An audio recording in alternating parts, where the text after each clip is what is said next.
So now we've finished the introduction paragraph. We're going to move on to the first supporting paragraph.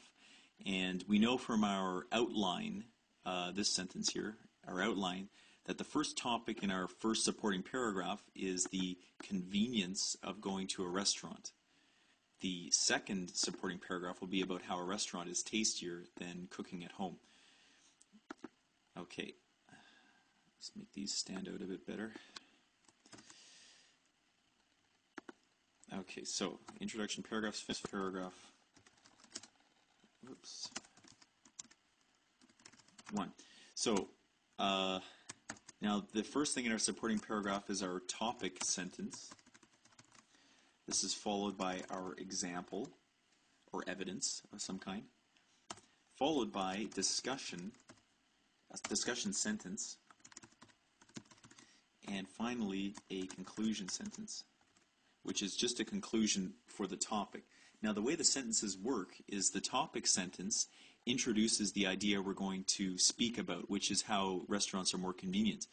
The example is an example of how the restaurant is more convenient than cooking at home.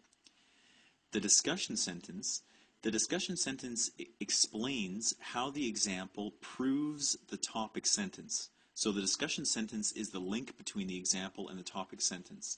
Finally, the conclusion. The conclusion links the topic sentence to the thesis.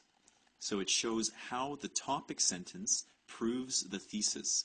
So it keeps the entire supporting paragraph linked to the essay.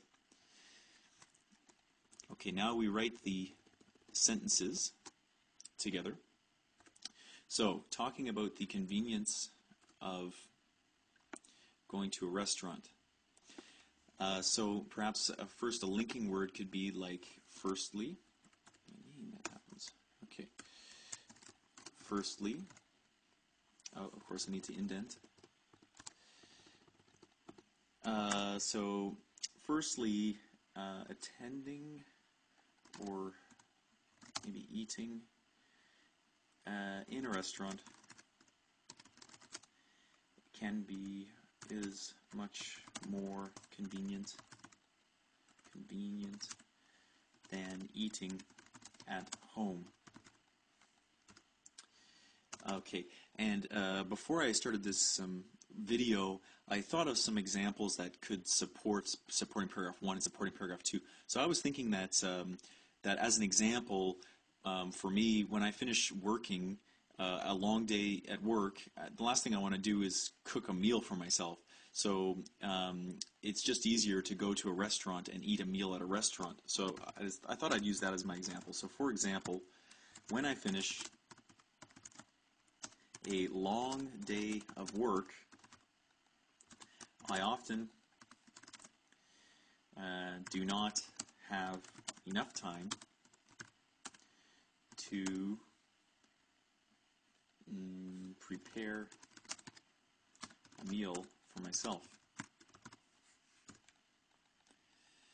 Prepare a meal for myself at home.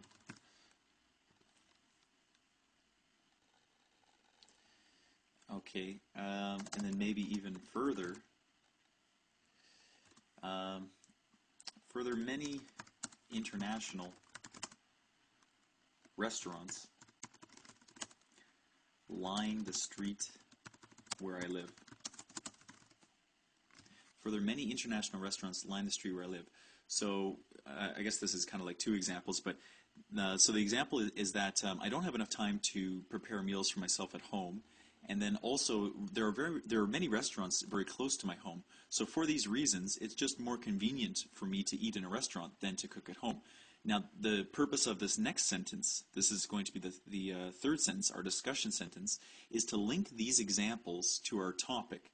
So our discussion sentence would say something like, thus, going to a restaurant is a much more convenient option for me. Okay, and then finally the last sentence, all it's doing is linking this whole paragraph to the idea of the topic. So we would say something like, this is therefore one of the main reasons I prefer restaurants to cooking at home. Okay, so when we look at this last sentence, we're linking it directly to our thesis, which is basically that we like restaurants better than cooking at home. That's what we like to do better. So if we read then supporting paragraph 1 together from the beginning, firstly, eating in a restaurant is much more convenient than eating at home. For example, when I finish a long day of work, I often do not have time to prepare